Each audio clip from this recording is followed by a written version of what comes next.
I'm also going to make sure that I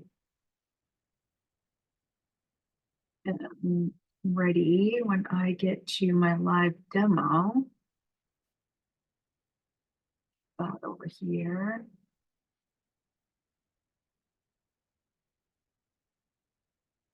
All right.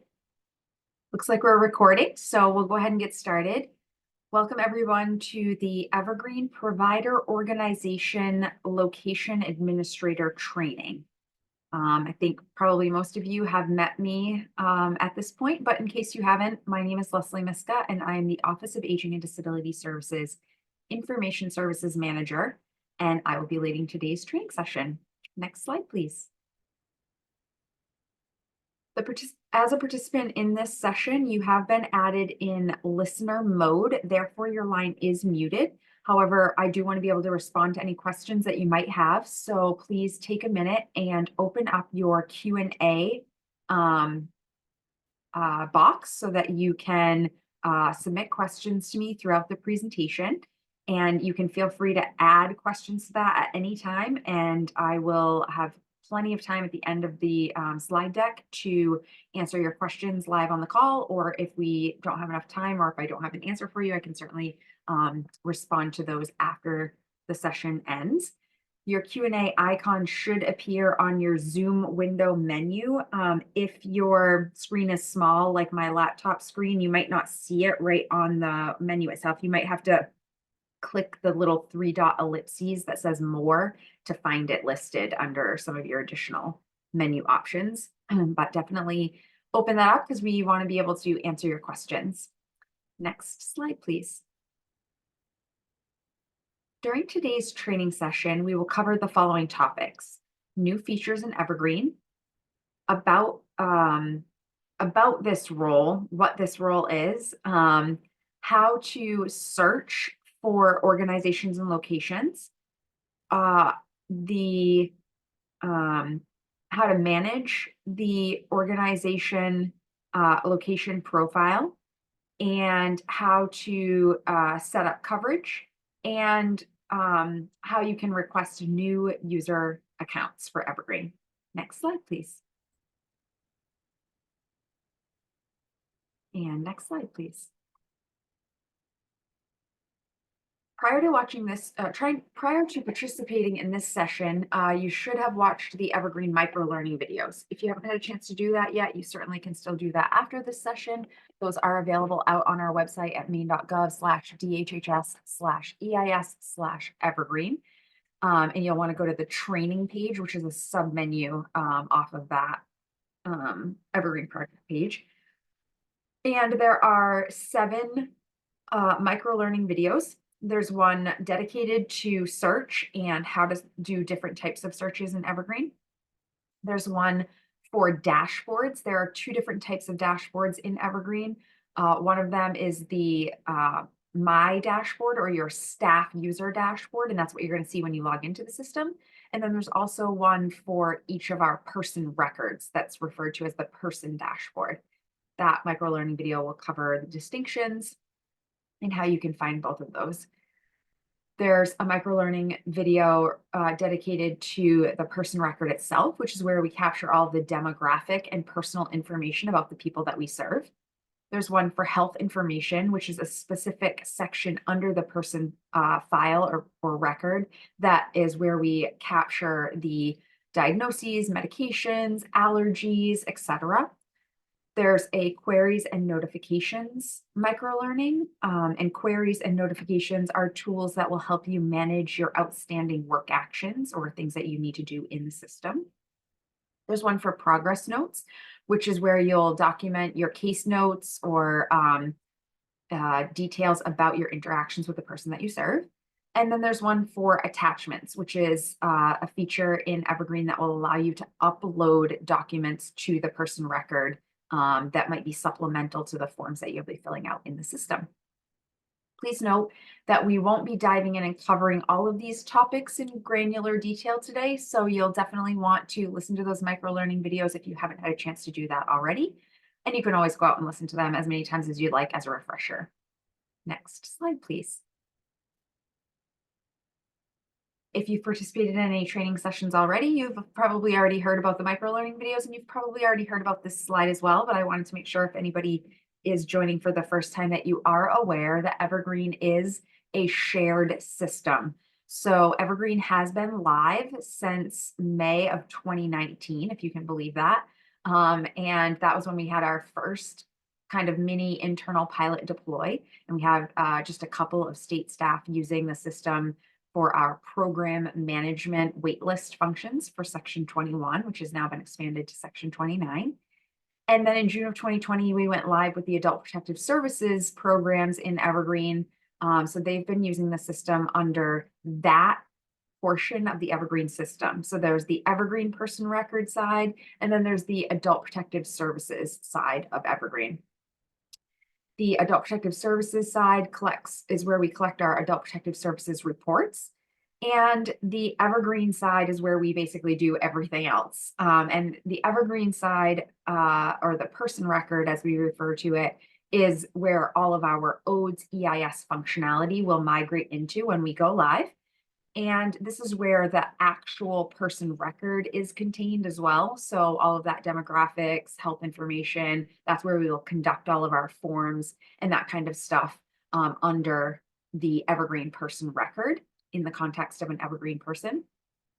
But it's important to understand this, that it's a shared system and that there are these distinct sides because you as ODES EIS users that are moving into Evergreen will not have access to the Adult Protective Services side of the system. However, some of our Adult Protective Services staff will have access to the Evergreen person side of the system, and they'll be sharing that primary person record and will have ability to edit some of the data on that person record, and specifically like public guardianship representatives. So assigned public guardianship conservatorship representatives, they are already using Evergreen, they're already managing person records, and your ODES EIS data will merge in to those records, and you'll share that Evergreen person record moving forward.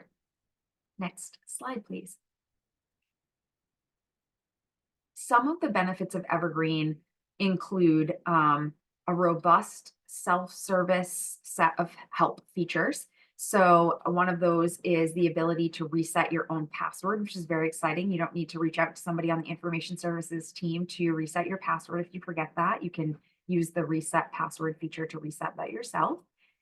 The ability to upload attachments to the person record for and or certain forms. So some of the forms in the Evergreen system also have a little paperclip icon or attachment icon right within the form. So things like person-centered plans, application reconsideration packets, classification reclassification packets, DD eligibility intake assessments. Lots of forms have the ability to upload attachments directly to them if that's relevant. And then there's also the ability under the person record, on the primary navigation, there's a little paperclip icon that allows you to upload attachments that are visible at the person record level for all system users that have access to that person record. There's also the ability to print all forms. So unlike EIS, you don't need to use a printer-friendly icon or printer-friendlies to print forms. You simply can navigate into a form and open up whatever sections of that form you would like to be displayed on the print version of that form, and then just use the global print feature, which is basically clicking the Control key and the P key at the same time on your keyboard, and then that will pop up your printer window and you'll be able to print the form exactly as you're viewing it on the screen. Some forms do have custom prints though that are similar to printer friendlies, and you'll know if one of those is available because when you're inside of the form, you'll see a little printer icon. In that case, you can click on that icon and it will show you one or many custom prints that you can do for that specific form. The person-centered plan is a good example of that. It has a couple. You also have the ability to run role-specific queries that will allow you to see outstanding actionable items. And depending on your role, you may or may not have access to some reports as well that you can run. Evergreen has an enhanced person record where we have centralized data capture for things like person history, person health information, all of those demographic details. Because we're sharing that record, it helps to keep the duplication of person records down. And that way, we're using one consistent set of data for that person in those areas. And because we're capturing all that data in that central location and managing it there, we can then use that data to feed forms as you create forms. So for example, when you create a person-centered plan, a certain data from the person record level will just automatically display in the person-centered plan for you rather than you having to recapture that in every single form that you create. This helps to make sure that there's not duplicate data in the system that might be contradicting itself. And it also helps to streamline and make the system more efficient for you to use so you don't have to be capturing data that's unnecessary because it already exists.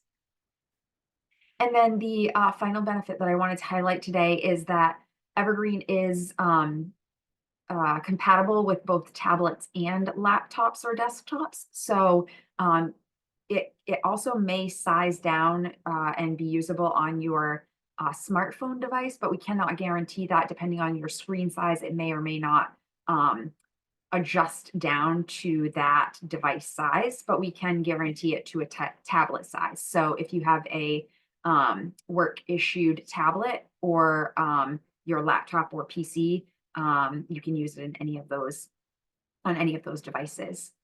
Next slide, please. All right, so we have made it to the live demo portion. So I'm going to steal the screen share from Nikki. Oh, and try to get back to my system here. Hopefully. I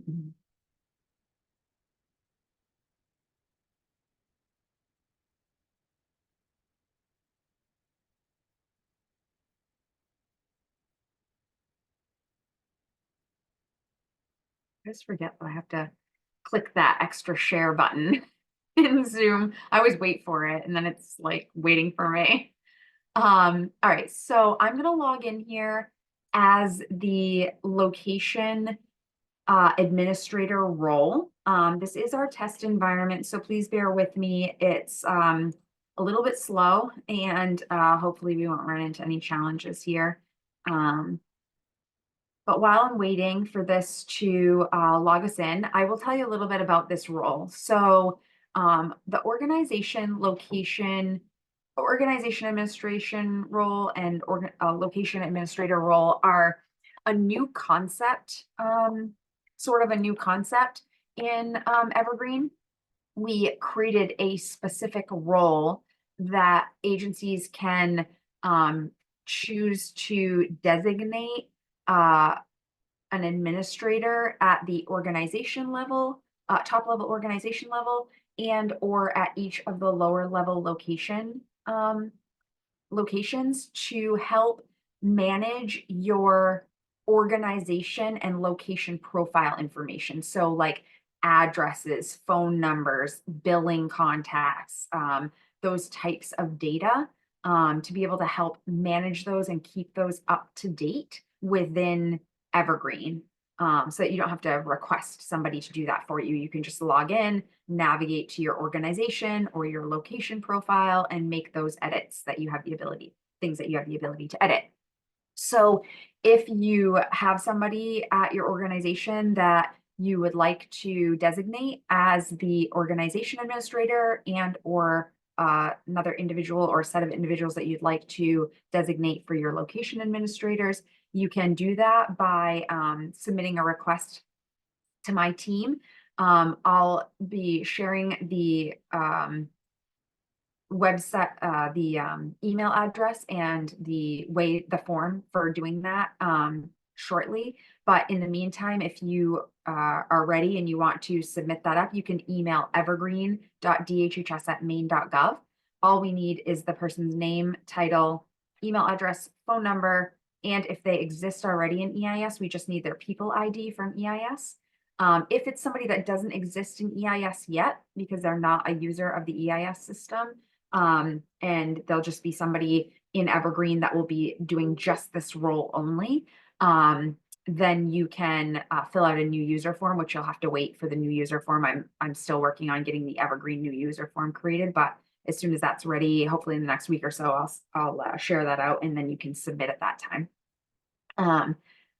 But it can be somebody that already uses the system in another capacity. So somebody that's already like a reportable event user, or a PA provider role, or a SIP entry role. So, or even a community case manager or somebody along those lines.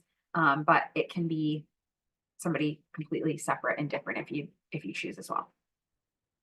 So when you log in as the location administrator or organization administrator, you will have the ability, and again, you hopefully you've participated in a training session already, and this you've seen Evergreen already. But when you log in, this is the screen that you will land on.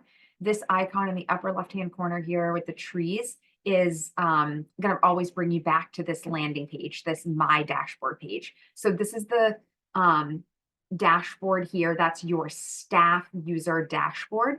So depending on your role, you may or may not have just these 3 tiles. You may have more tiles than this. If you're like designated as the organization admin and you're also a community case manager, for example, you'll have 5 tiles here. But if you're designated as the organization administrator or location administrator, and that's your only role, these are the tiles that you would see. You'll have the alerts tile, the messages inbox tile, and the My Notes tile, and the trees will always bring you back here. Just to the right of that is where you're going to see the search options. So as an organization or location administrator, you'll have the ability to search on things other than persons. You'll be able to search on organizations or locations. If you're, again, a dual role, so you're like, again, a community case manager and your locations administrator, you'll have the person search option as well. But as a location or organization administrator, it's going to default to locations. That's what this little building icon is. And you can click on this to get organizations if you would rather search by the top level organization. So I'm just going to show you really quickly this to do a search on organization. You use this little keyword search bar here. You can search on the organization name, NPI number, address information if you wanted to. But I'm just going to put in here, I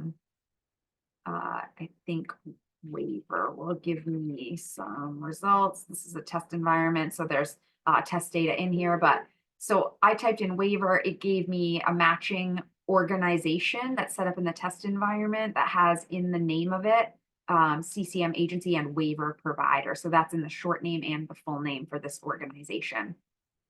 If I wanted to do a location search for something that had CCM and works, so the way this search bar will work is it will keep aggregating the keywords that you put in there, or adding keywords together. So this is only going to return me results that have locations with CCM and works in them.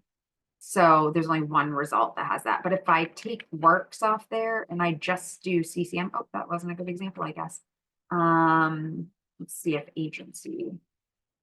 Yeah, so agency is in multiple locations. But if I put BI agency, I only get one. So that's how the keyword search works there.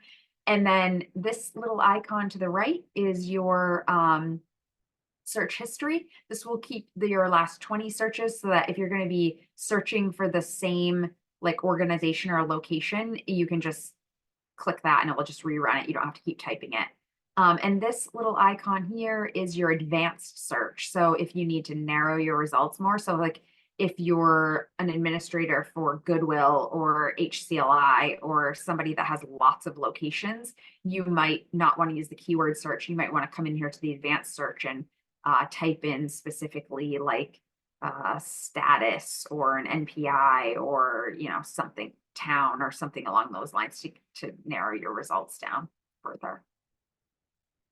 Um, so, um, Organizations and locations will get added to Evergreen in a similar fashion that they get added to EIS. So, if your organization or agency is new to providing services or adding a new location for providing services, you'll go through the existing process to get um, enrolled to provide services, approved and enrolled to provide services, and then added to the system. You'll reach out to our resource coordination team or ODES, and you'll get connected with our resource coordination team, and you'll go through the ODES provider approval process, and then you'll enroll with the Office of Main Care Services, and that's done through the MIMS system. And then your new organization and or location will get added to Evergreen by the information services team, my team. And then when we do that, though, in Evergreen, it's a little bit different than EIS in the sense that currently in EIS, when we add an organization or a location, we are just manually keying all the data and we are attempting to make that match with the data that's in MIMS. But sometimes human error, we maybe miskey an NPI, we maybe add the name in a different way than is currently entered in MIMS. But in Evergreen, when my team adds an organization or a location, we will be able to search for that organization or location against the MIMS data. And if we're able to find a matching waiver provider in the MIMS system, we can link to that and consume some of that information. So the full name will come across from whatever's in the MIMS enrollment um, file for that organization or location. And so will the NPI or the NPI plus 3, and we'll also consume some of the address information and phone number information as well when we create the record. And then it will stay linked, and that information will stay up to date as it's updated in MIMS. So as an administrator, you can navigate to your organization. I'm actually going to search and just go to a location and show you how to manage at the location level, and then we'll go back and I can show you how some things roll up to the organization. But we'll do CCM Works here. So you do your search, you find your record that you want to manage, and you simply just click on it, and that will take you right into, in this example, the location profile. It looks very similar to the person record or the person profile, but this is for your organization, and you can tell because it's got this little location icon here, the little buildings. And then your location's name will appear here in this. This green bar is referred to as the location banner. If you're under an organization, it would be referred to as the organization banner. And if you're a user of the system and you're under the context of a person record, it'd be called the person banner. Excuse me. In addition to your location name, you'll also see the top level organization name that this location has been added under and is associated to. You'll also see that your locations NPI plus 3. Apologies, this is a test environment, so it doesn't have the plus 3 on this one, but it would normally have the plus 3 in our production environment. And then you'll also see the full name, which came across from MIMS. So this is what is referred to as the short name. When we migrate into Evergreen, that short name will come from EIS. So it'll be the name of your location as it exists in EIS. And the full name will be what we consume from MIMS. And then it will tell you the status of your organization in the system. So that this one is active. Over here on the left-hand side will be your primary navigation for your location profile. So you'll have, when you navigate in here, you'll be on the profile itself. You'll also have supported programs, attachments, roles, and forms. Just like with the person record, you can scroll and view each of these sections manually, or you can open up your quick scroll menu over here, and it will show you all the different sections, and you can use these to jump to that section quickly. So like I just went directly to phones without having to scroll down there. So while we're in here, I do want to show you a few of these sections in particular. So capacity is one that I want to show. So this is a section here. Move it up to the top here. Capacity is a section that is available to be edited at the location level. So location administrators can manage this information. It's specific to residential providers. So not all providers will have a need to fill this out, but if you are a residential provider organization, you have beds that are available for persons that we serve, and we would like you to keep this information up to date in the system so we know what your capacity is at any given time. So for each location that you have, that you provide residential services at, you would come in here, hover over this. You'll see this little pencil icon because you do have the edit ability. You'll just click that. It will open up the edit modal, and you can tell how many total beds you have at this specific location and how many beds you currently have available at this location. So I could say this location has 100 beds, but right now I only have 2 that are empty, and I could save that. And so you could manage this regularly, like once a month or even more frequently than that if you have the capacity and ability to do that. And then that way our staff know what providers might be poised and have the capacity to uh, offer services to people that are needing a residential provider.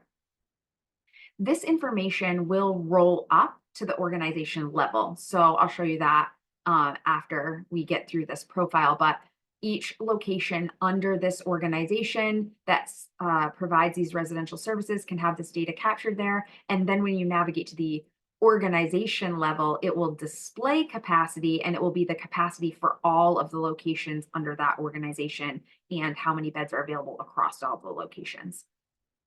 In addition to capacity, you also have the ability to edit addresses. So addresses will migrate in. So if you have my address information in EIS, that will migrate in, and it will have a source of Evergreen, actually, I believe, when we go live, because we'll migrate that as an Evergreen editable record. However, if we are able to link your organization or location to a MIMS record, MIMS address information will also flow in. And so that would have a source of MIMS. And the ones that come from MIMS are read only, and they won't give you this pencil icon. They're intended for you to just be able to view that and for us to keep that MIMS address information available on your profile for viewing. And then there might even be, I don't think so, but there is a possibility that you might see some with a source of MAPSIS, because when we went live, there shouldn't be any like that. But when we went live with release 2, we did merge some EIS and MAPSIS data together, but there shouldn't be any organization or location records that say that. And then similarly, you can keep your phones up to date. So to add a phone number, you can just use this plus add phone button here, and you can say whether it's a fax, a mobile, or an office number. You can have multiple phone numbers for the same type. Like you could have 2 office numbers or more than 2 office numbers. But you can only have 1 primary. So maybe you can see grayed out to the background here that I have a primary office phone number already. If I indicate this one as primary and I save, the system is now going to set this one as the primary, and it unselected this previous one that was the primary. It leaves this record in here because this could still be a valid phone number. It's just I chose, when I added the new one, to distinguish this as my primary office phone number. So if this one is no longer valid, you can, should be able to delete this. I'm going to take a little note about that.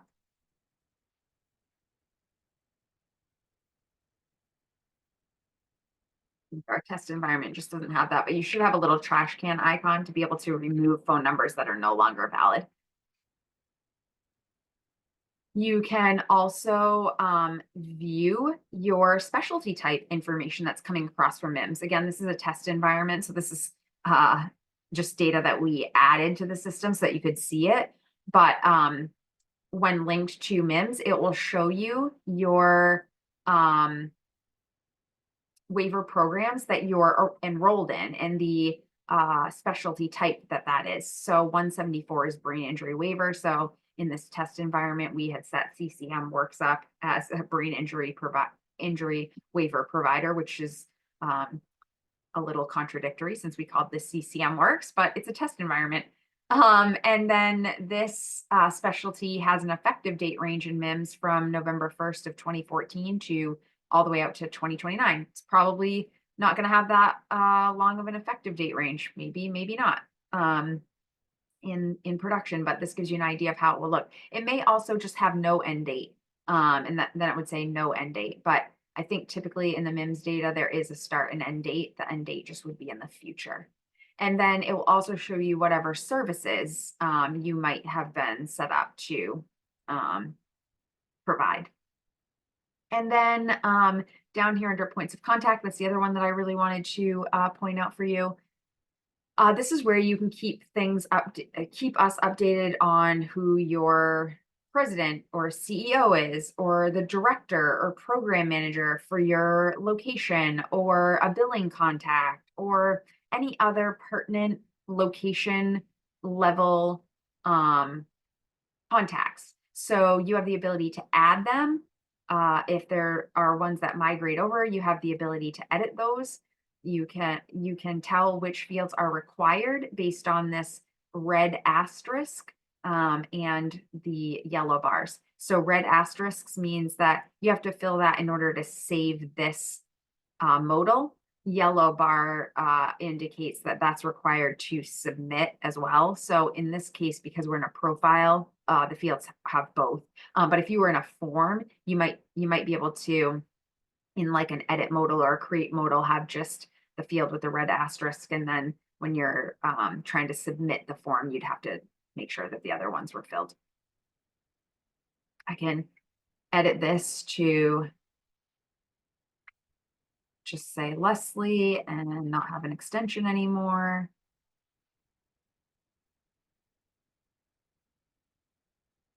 And there you see, it's just says Leslie and no more extension there. And what else did I want to show you in here? Well, let's go to organizations really quick. Definitely want to show you how that rolls up to your organization. So CCM Works is part of the CCM agency and waiver provider. So I'm going to change my search type here to organization, and I'm going to put in waiver.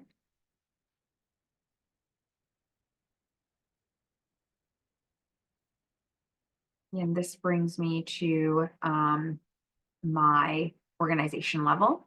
And under my organization level, I have on my navigation over here, I have my profile, which is what I'm in, which has similar sections to your location.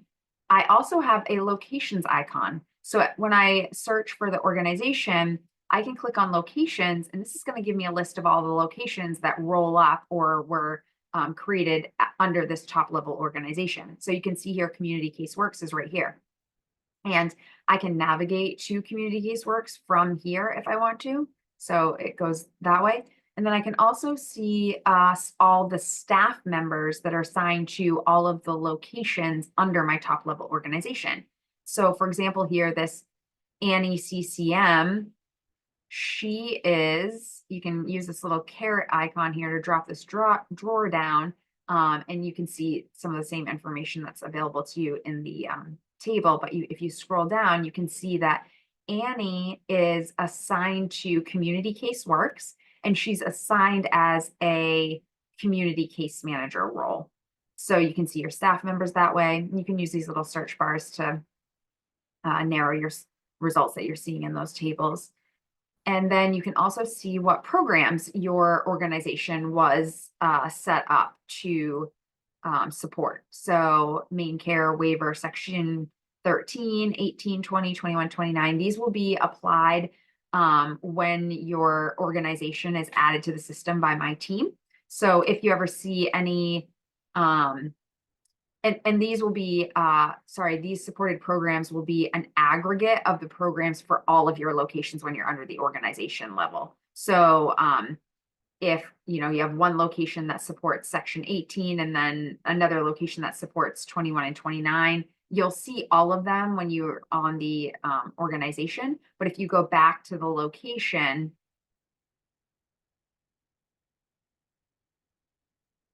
and you go to the location supported programs, this will be just the programs that are supported under this location. So you can see that CCM Works was set up to only be 13, 18, 21. Also, again, test environment, probably kind of a weird arrangement there, but it's possible, I suppose.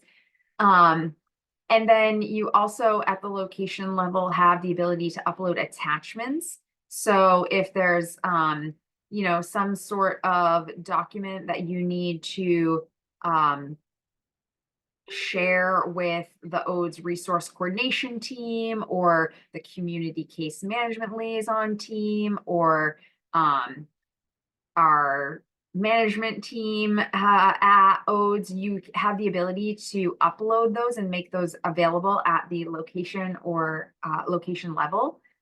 So you would just navigate and choose a record just like you would uploading an attachment anywhere in a system. And then there are, oh, of course, I've upset the UAT gods here, the test environment gods. Hang on. Let's just grab one from my desktop here. And then you'd have some different categories that you could choose from. It might be an accreditation, it might be some sort of an agreement, a contract, a license or a certification or a release or a permission form. And then you can just put a start, it'll default to today as the start date. You can backdate that if it needs to be backdated. You can put an end date if there is an end date, or if there's if it's a current active relevant document, you don't have to enter an end date. And then you can just give it a little description and say release of information and hit save, and then it will attach that right to your location level in the system. You can also at the location level, I guess maybe you can't, you should be able to see the roles, I think, as well. So track a little note about that. And then forms as well. So as a waiver provider, if your location is being invited to submit a service implementation plan, this is where your SIP provider role users would actually go from their when they receive a notification saying that you've been invited to submit a service implementation plan. It would show up here in this table, and then they would be able to populate that service implementation plan and submit it back to the community case manager. And then once your location is selected as the provider by that person, the community case manager will add that to the waiver service in the PCP, and that will auto assign this location to that person record. And then all of your users that have that SIP provider role will be able to access that person record. Let's see, what else did I want to show you in here? I think that's quick and dirty on location and organization management. Let's talk a little bit about the My Staff profile. So also up here on your persistent top level navigation bar, aside from your location and organization search and some of the data points that you can edit and maintain in here, you also have some other icons. You have My Notes. You can always get to My Notes and create yourself a little note title, note text, and save that. And it will save it under your My Person profile, your My Profile. And you can navigate there from this icon as well. Or you also have messages, notifications, queries, and reports. I'm not going to go into those today. Again, if you listen to the micro learnings, it will tell you a little bit about those features. But I do want to show you the my profile. So over here and there's also help here. I'll actually tell you a little bit about help. So under help is the help center. I'm not going to click on this, but if I did, it would open another window in my browser that gives me access to all of the user technical guides. It will have like the person-centered plan guide uploaded in there. It will have the micro learning videos, other supplemental support documents for the system users. If you click this contact help desk, it will pop up the FEI technical help desk information. This is actually their real email address and phone number, even though this is our test environment, but in the production environment, it will be the same. And so Monday through Friday, 8 to 5 during normal business hours, you can always contact Evergreen support at feisystems.com or call them for technical support. Business process policy type questions, you'll need to reach out to someone at ODES, and we will be producing a post-deployment support plan that we'll be sharing in the next couple of weeks out to everybody that will give you some different email addresses and contact information for business process and policy questions. In addition, because this is a test environment, it's not showing here, but there would be one more option under here that is how you can submit a technical feedback form. And that will go automatically to FEI for support. This one here just tells you what version of the system you're on, and you can link to FEI's website if you're interested in learning more about a vendor. This icon to the far right here is the logged in user. So I'm logged in. The test account's name, first name is location, last name is admin. So I am location admin in this training demonstration, and location admin is a staff person under community case management agency and waiver provider organization, and under the waiver service provider location. That's the lighter grayed out. And so if I want to go to my own staff profile, I can click on this little my profile option here. And now I'm in my staff profile. All system users have access to their own staff profile, my profile. It will give you, again, your staff banner. It will have a picture if you choose to upload a picture of yourself, or this little template one. Your name, if you've chosen to add a preferred name to the system, it will display that. We don't have one on here. I'll do that for you in just a minute and show you how that works. And the top level organization that you are a staff person under. So in this case, community case management agency and waiver provider.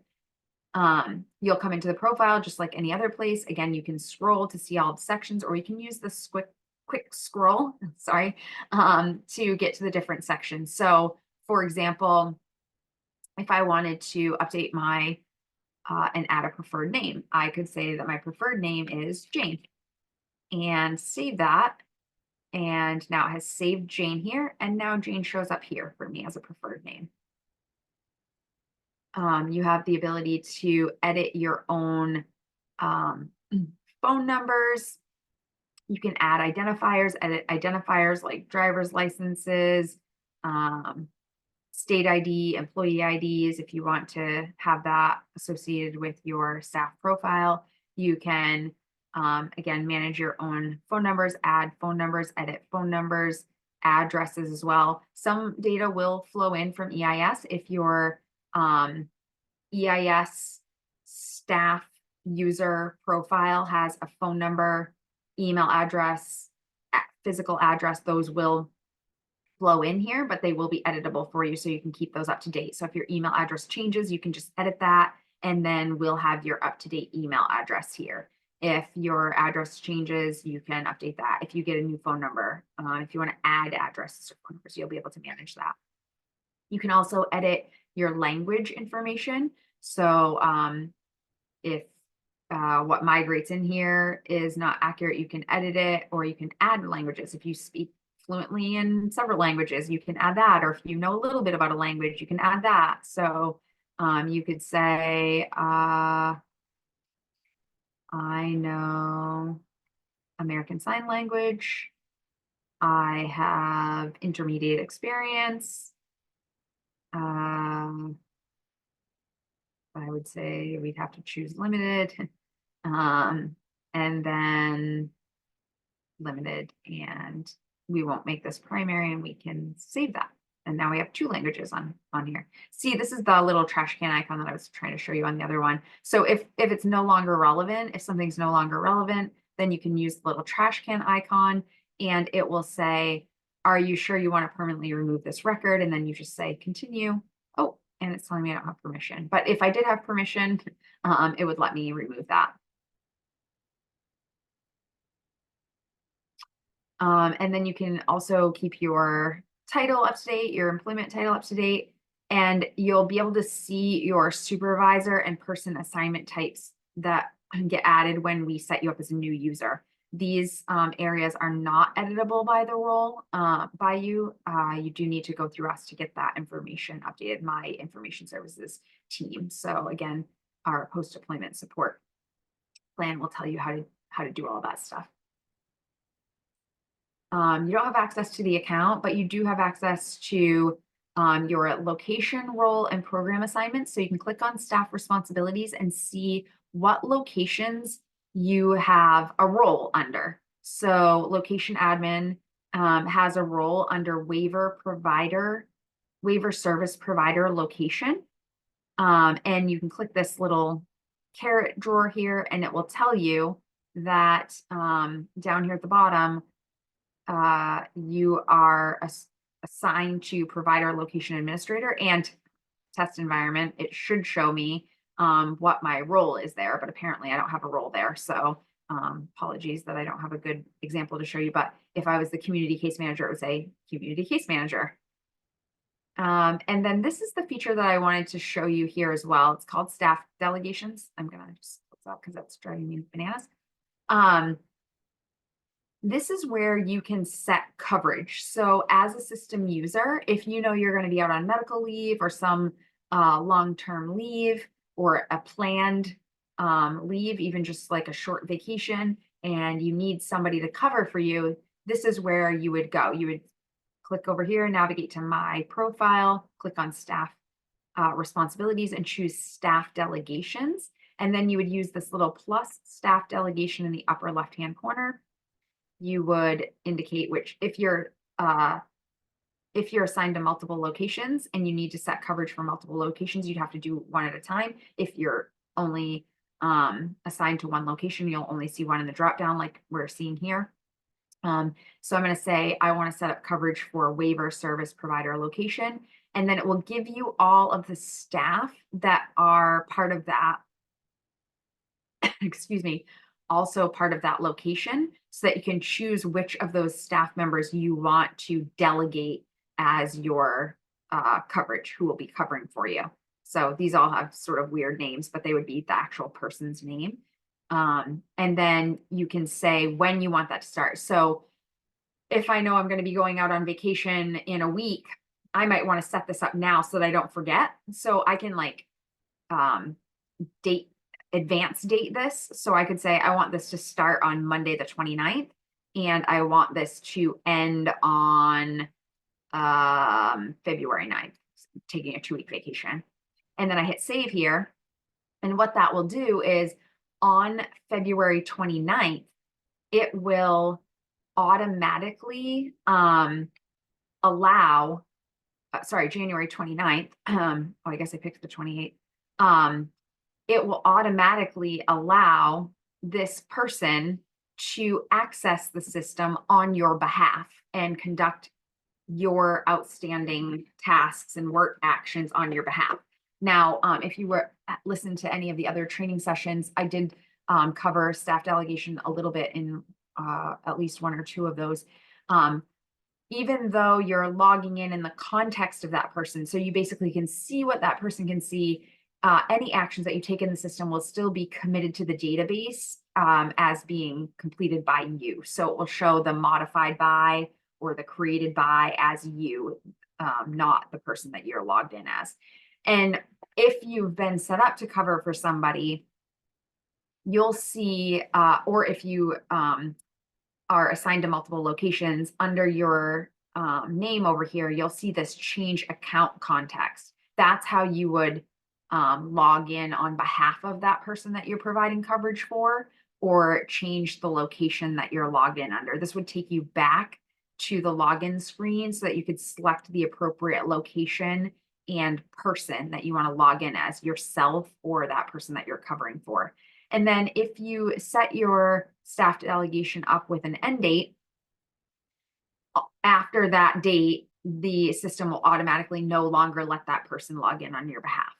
So you can see here, this one is the only one that's active because it has a start date of September 30th, 2023 and an end date of October 30th, 2028. So this one is still active.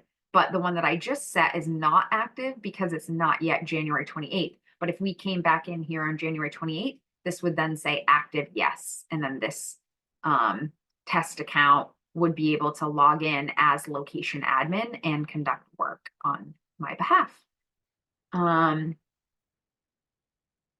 So also under your staff profile, you can also upload attachments. So similar to your location, you might have some sort of an attachment that, like a credential, that you might want to upload to the system.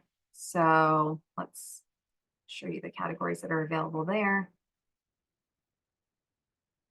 So maybe you've had to have a background check, maybe you've had some credentials, maybe you have a driver's license form that you want to update, new user form for when you've requested your access. We'll probably attach your signed new user form to your staff profile.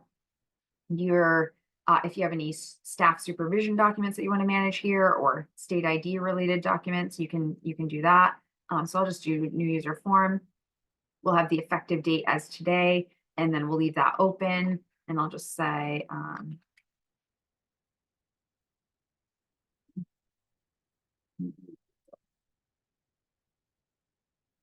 and now that attachment is available in here in your staff profile. And then this is where your notes are. So if you had used this little My Notes icon, or from your My dashboard back here on the tree screen, and you saved it, all those notes save here in the My profile. So if you're dual role, so location administrators and organization administrators don't have the ability to promote My Notes to person progress notes, but if you were a dual role and you were a community case manager and a location administrator, again, I don't know if that's a good example, but I think some agencies are small enough that that might be a relevant example.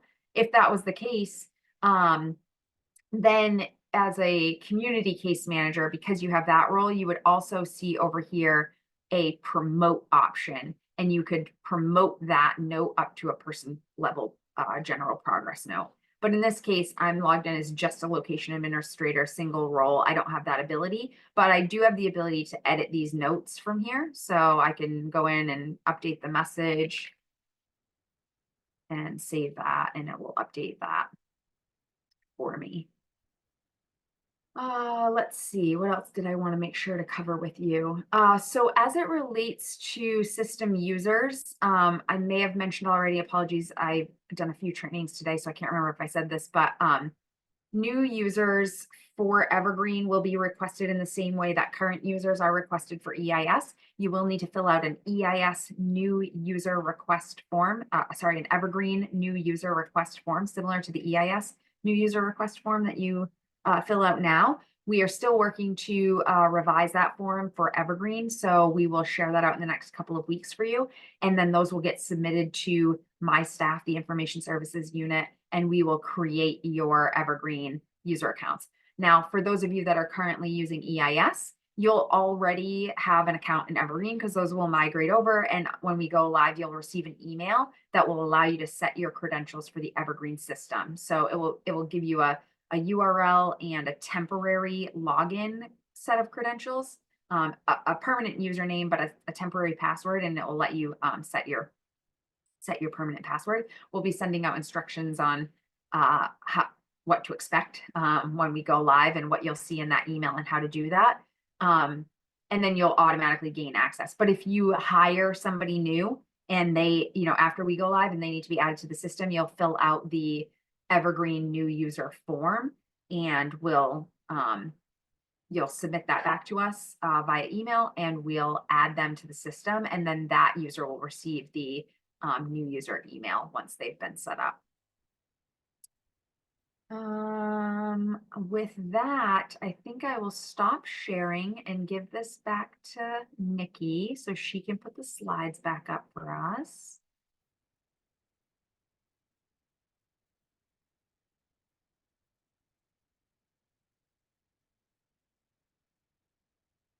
So, what comes next? Next steps. So we are still working with our vendor, FEI Systems, to determine our exact release 3 deploy date. As you know from our email communications and the fact that it's after January 16th, we did have to push that out slightly, that deploy date out slightly. We do not have that date yet, but we expect to be able to make a public announcement very, very soon. So keep your eye on your email for that. And in the meantime, you can continue to prepare for the upcoming deploy by practicing. I know we're still facing some challenges on getting you guys into the sandbox training environment, but we are still trying. So please be patient with us and bear with us. We will try to get you in there just as soon as possible. And while you're waiting, you can go out to our website, maine.gov/DHHS/EIS/evergreen. You can rewatch our informational webinars that are available from that page. You can click into our training page and you can get the links to our micro-learning videos. All of the recorded training sessions so far have been posted out there, except for the ones that have been held today. These recordings and PowerPoint presentations will get out there, but it'll probably take a week or so. So look back early next week for those.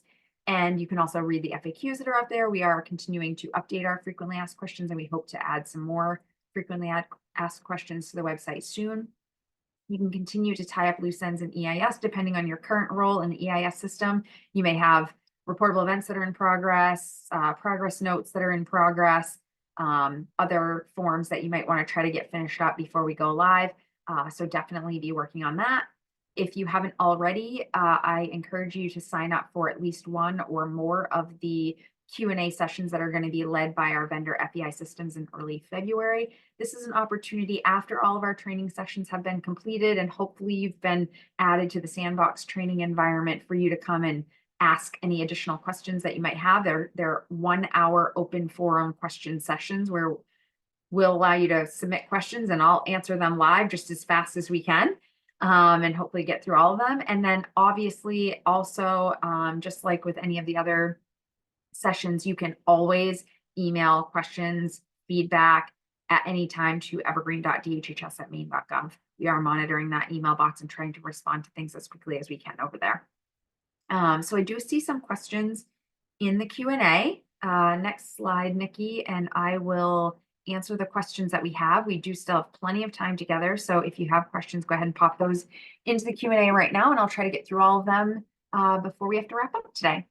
So the first question comes from Anne Marie, and it says, will provider agencies have access to see the uploaded forms as well as community case managers? So forms that are uploaded to your location or organization level cannot be seen by users that do not have the organization location role, or if they're some state staff have access to that, but if they're like another external provider, they don't have access to search your organization or locations and see those. Just you at your organization location, or staff persons that are assigned to your organization location would be able to see that.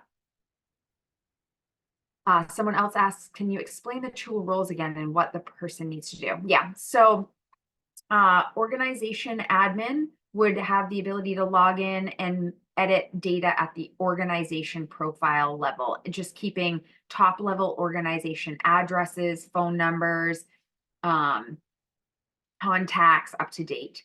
The location administrator will have the ability to do that, but at the specific location level, one or many, if you want to assign the same person to all locations. So it could be one person that's assigned to your top level location, organization and locations. It could be multiple people. It could be one for top level organization and one for each lower level location, or it might just be two, one for org and one for all your locations.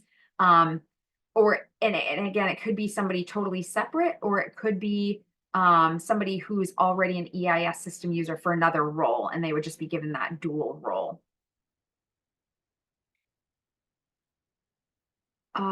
Somebody asks, will agencies that provide pass-through services have that also added to what they provide?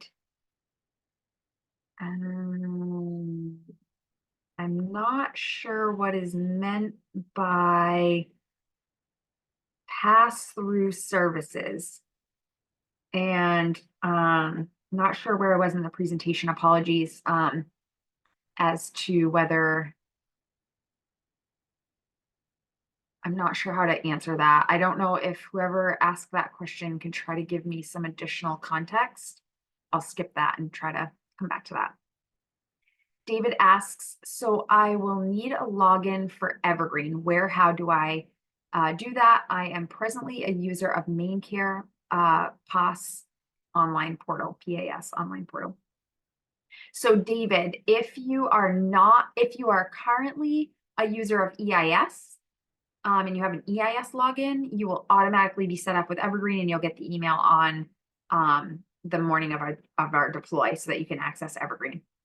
If you are not currently an EIS user, but you know that you're going to need to be an Evergreen user, you can email us at evergreen.dhhs@maine.gov and provide your name, the agency that you're associated with, your title there, phone number, email address, and what role or purpose you'll need in Evergreen, and we will work to get you a copy of the Evergreen updated new user form so you can fill that out and we can get you set up in the system.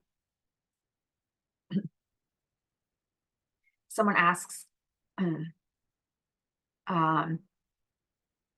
how do you pull up a service authorization on a client?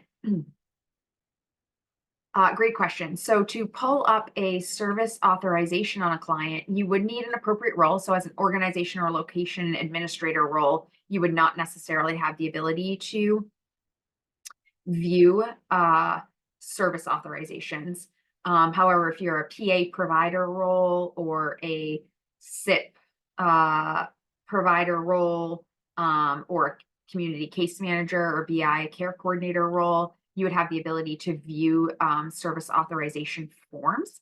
And you would have multiple ways of navigating to that. You could do a search for a particular person, navigate to their person record, go to their forms and plans section, and then search for the prior authorizations. Or you might have a report, depending on your role, that you can run, or a query that you can run to see all service authorizations for the persons that you have a relationship to. Anne Marie asks, what about the client-specific forms like psych evals, etc.? Great question, Anne Marie. So yes, in this demo, I was covering location and organization level forms and staff person forms and attachments. But Evergreen does have person records, which we did not cover in this session, but it has been covered in several of the other sessions for specific role-based topics. So depending on your role, if you have access to search for person records and navigate to person records, their profile looks very similar to the profiles that you just saw in this training. And on that left-hand primary navigation, there is an icon for attachments, and you can upload attachments, other supplemental documents that might be relevant to the person record and that other users that have access to that person record should be able to view. And there's also a forms and plans icon. So you can click on that and it will get you to the all forms list page. And this is where you'd be able to search for, again, depending on your role and your access, search for and view the forms that your role has access to that have been conducted in the system for that person. Kim asks, where in Evergreen would we find a listing of our clients and be able to view the client services and supports or SAS sheets? Great question, Kim. So apologies, I don't know what your current EIS role is, but depending on your EIS role, again, if you're an assigned community case manager or assigned BI care coordinator, when you log in to Evergreen, you will actually have a tile on your My dashboard that has your client caseload. So all of your assigned persons would just show up in your caseload and you can navigate to persons that way. If you don't have one of those roles and you're not explicitly assigned to a person, but rather you're like a reportable event user only. So you work for an agency that serves people under one of these waiver programs, and you've been set up as a reportable event provider role, you would have access to any persons that your location that you're assigned to has a relationship to. So the person records that have a location assignment to the same location that you work for, you'd be able to see those people.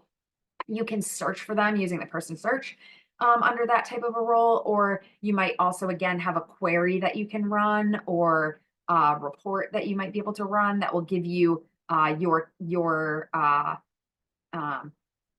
caseload at my location, the persons that are related to your location, so you can navigate to people that way. And just to the other part of your question, there isn't a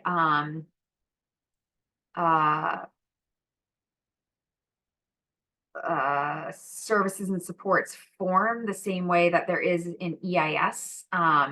However, if you haven't already registered for the session, I think it's on Thursday afternoon, that's related to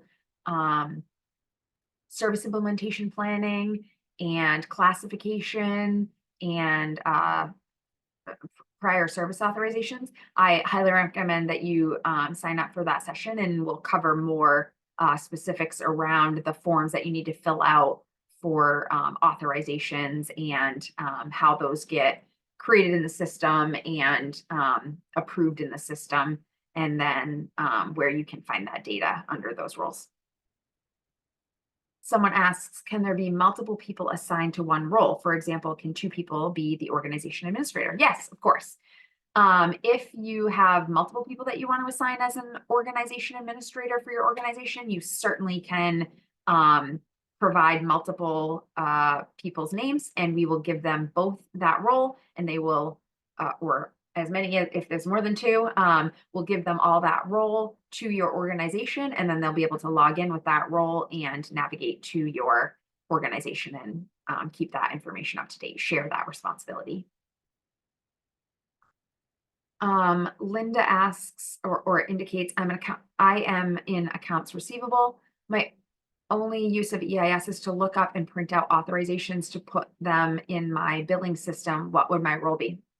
Great question, Linda. You'd be set up as a PA provider in the Evergreen system. So it's a similar role to what you have in EIS right now. It will give you similar access to what you have in EIS right now, and you'll have a specific report that you can run to print out for your PA billing.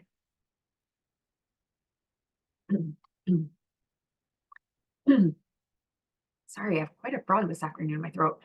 Fawn asks, if one already has a provider role in EIS, will that automatically roll over to Evergreen? Yeah, great question, Fawn. Yes. If you already are an EIS user and you have a role or roles in EIS, we have planned to migrate, and will migrate your roles right over into Evergreen. So you'll have a similar equivalent role or set of roles in Evergreen when you go live, when we go live. Annette asks, will we still have a My Events area to alert us to new activity? Yeah, great question, Annette. So Evergreen has a few different ways to alert you to things. One is on the dashboard itself in the upper left-hand corner is the alerts tile. That is managed by FEI, our vendor. And that will be alerts like, hey, FYI, the system is going to be down on Saturday, uh, February 3rd for scheduled maintenance between these hours. Or Monday, December 25th is office closure. So there will be no help desk support, or whatever those types of alerts that all system users need. You'll also have, depending on your role, available in your top level white persistent navigation, a little icon for notifications. Notifications are similar to ticklers in EIS. So certain actions that are taken in the system will trigger notifications. And depending on your role, you may receive one or many different types of notifications. And then aside from notifications, there's also the icon called queries.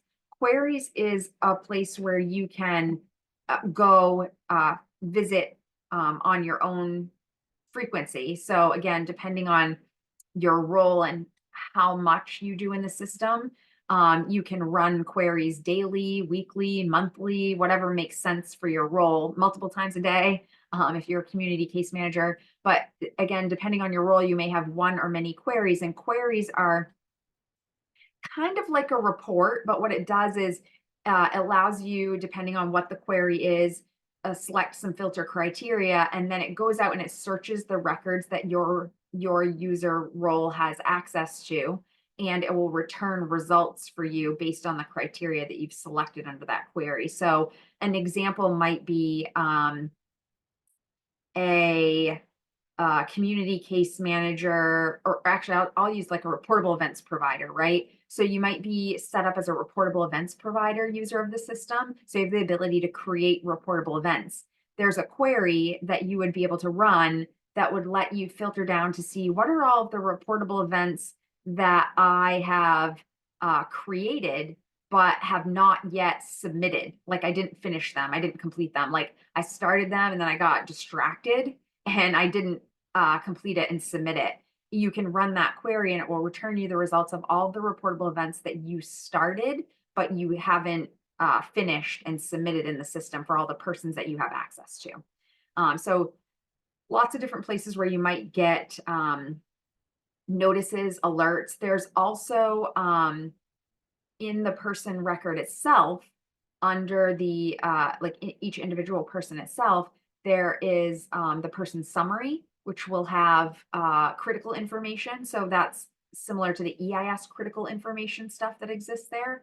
And there's also different sections of that person record, and in that summary that will show you different types of alerts. So there's one called critical alerts. So like if somebody is maybe a public ward and they're missing, you could enter something on the person record and it would show up as an alert, and then that will show up on the summary as well. So there's lots of different places where you're going to get alerts, notifications. You can run queries to find what you have for outstanding actions and things like that. Ian asks, are service authorizations accessible in Evergreen to provider agencies? And if so, what role is required? Yeah, Ian, I think you'd be set up as or whoever needs access to that would be set up as a PA provider role, and they would be able to run that report that I was mentioning for billing purposes, and also be able to navigate to the person record to view the full PA forms individually if they choose to. Lisa asks, do we need to identify the organization admin role before the go live date, or that cannot be added at any time? Great question, Lisa. I probably should have led with that. You can do it before we go live, and if you do, we'll try to get them set up during our cutover weekend. or you can do it anytime afterwards and we'll add them at that time. Again, this is sort of a new distinct role, but we really wanted a way for your organizations and locations to have your contact information kept up to date in the system, and specifically if you're a residential provider, to be able to keep that location bed count data updated so that we know what providers might be poised to be able to provide services for somebody that's in need of a residential bed. And Kimberly asks, will there be a tickler like an EIS that will alert us to clients having new authorizations? And yes, Kimberly, ticklers are now called notifications. And if you're an assigned community case manager or a BI care coordinator, possibly a couple of other roles, so apologies if I'm leaving anybody out. There is a notification that will trigger for each prior authorization that is approved by MIMS. So once the PA gets auto created through the person-centered planning process and the resource coordinator or the care monitor has approved it and it has gone over to MIMS and MIMS has processed it successfully, then a notification will trigger to you saying that this new PA has been added. If the PA is denied by the resource coordinator or care monitor, you'd get a message also indicating that it was denied. If the resource coordinator or the care monitor has a question and needs some clarification before they approve it, they can also trigger a notification that would go to you that says, hey, the resource coordinator needs some clarification before they approve this. Victoria asks, now that documents can be uploaded, will uploading be required? Thinking about signed PCP face sheets, positive support plans, etc. That is a fabulous question, Victoria, and is probably better served to be answered by our business services unit. But I will say that certain forms will require certain attachments. So we definitely want providers to upload positive support plans into the system. The reason for that is because our person-centered plan process will actually be able to look and tell if there is an active positive support plan uploaded to the person-centered planning, to the person's record, and it will display that in the person-centered plan so that the team will know if there is an active PSP. Certainly want you to capture signatures on PCPs. The Evergreen PCP does allow for different types of signatures to be captured. So you can actually capture electronic signatures if that's possible. Like people are there and can sign using your keypad or on your tablet device. Or if you want to capture a written signature still, you'll be able to print that PCP and capture the wet signature. And then we would want that attached to the PCP before that's set to plan complete. But there are certain attachments that might be more voluntary and then some that likely will be required. And it will really depend on what form and process you're specifically inquiring about. So certainly attend the rest of the business process sessions if you haven't registered for those already. There are a couple more sessions coming up. One on Wednesday morning regarding the person-centered planning process and the 90-day review, and then one on a couple on Thursday, one related to the positive support plan, behavior management plan, and HCBS rights modification addendum, and also one on the SIP prior authorization classification process. And then there's a question about, is Evergreen replacing MIMS? No, Evergreen is not replacing MIMS. MIMS will stay exactly as it is. Evergreen is replacing ODE's EIS legacy. So it doesn't replace EIS entirely either. Children's behavioral health will still be using EIS remediation, but all of ODE's EIS use functionality will move into Evergreen. That's what's being replaced with this deployment. And we will prior authorized services in Evergreen the way that we currently prior authorize services in EIS, and those will flow over nightly just the way they do from EIS. They'll flow over from Evergreen each night, and MIMS will process those, and then it will send us a response file. So we are more integrated with MIMS in Evergreen than we are in EIS. Right now in EIS, we don't have any data that displays in EIS that is managed in MIMS, but in Evergreen, we will have some data that is managed in MIMS that will display for us in Evergreen, which will be convenient for those of us that have access to both systems and would prefer to be able to see some of that data in one system. I don't think I got any additional information to the question on will agencies that provide pass-through services have that also added to what they provide. I'm not entirely sure what that means. So I'm sorry that I can't respond to that question.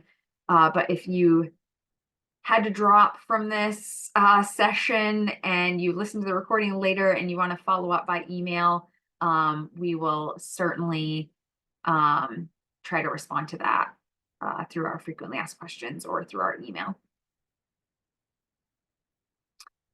Are there somebody's trying to help me out here. I believe they mean pass-through billing for assistive technology. I'm still probably not the right person to answer that question.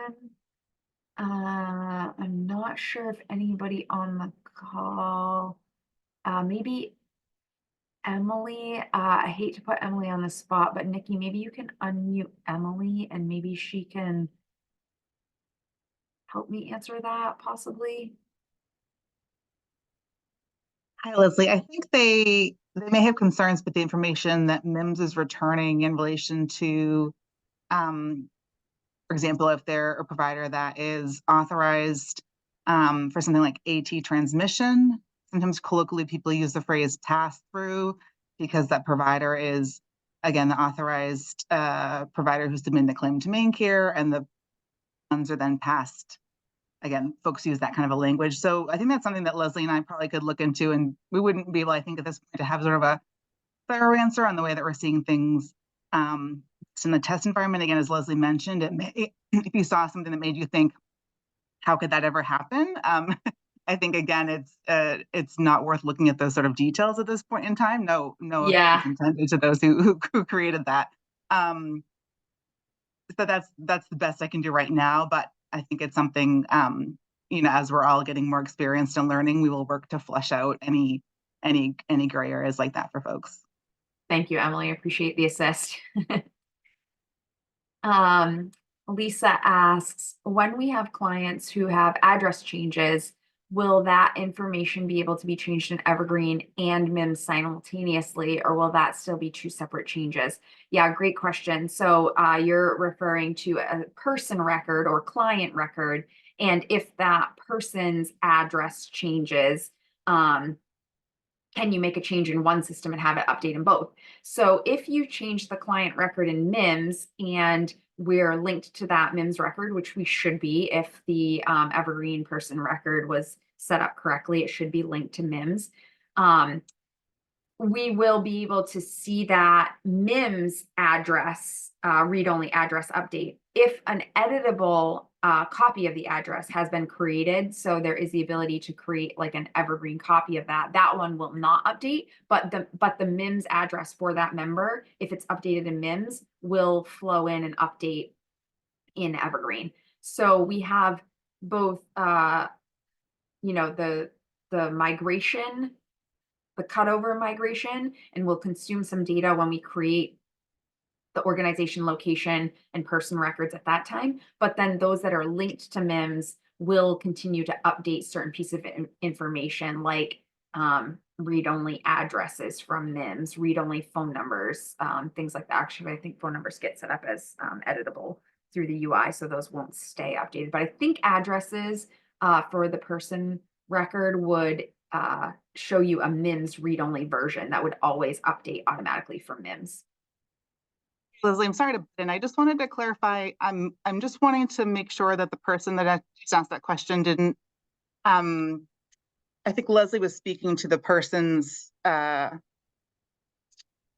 personal address. If that phrase Yes. makes sense, is all that I can think of right now. I want to make sure folks know that she's not suggesting that like a residential service location should be updated by Oh, just yes. Thank you, starting in Emily. Evergreen. So I just want to, I'm sorry, I didn't want to butt in, but just to No, be really clear on that, that service location enrollment piece is definitely not shifting. We're just talking about a home address for a person and how that would yes. be indicated as their personal residential address.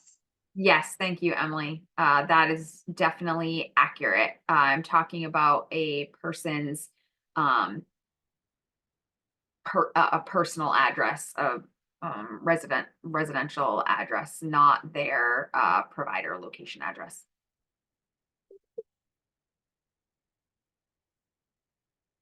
And it looks like I have answered all the questions that are in the Q&A. We do have a few more minutes together, so if anybody has any questions, feel free to pop those in right now. If not, we can certainly wrap up a little bit early. Nikki was gracious to add to the meeting chat a link to our training page, our main.gov training page, where you can register for the business process training sessions that we've mentioned that are still going to occur later this week. Or also, she popped in there our evergreen.dhhs@maine.gov email address. So you can certainly email any additional questions after this session to that email address. Nancy Kitchen is helping me monitor that, and we will try to respond to those as timely as we can. So, with that, I want to thank everybody for joining me this afternoon, and hopefully, this was some good information for you. If you are ready to designate an organization administrator or location administrator, please feel free to send that information to evergreen.dhhs@maine.gov, and we'll try to get those individuals set up during our deployment weekend. If not, no worries. You can certainly do that after we go live at any time when you are ready to identify an individual who can help keep your data up to date. And thank you guys again. Everybody have a great afternoon.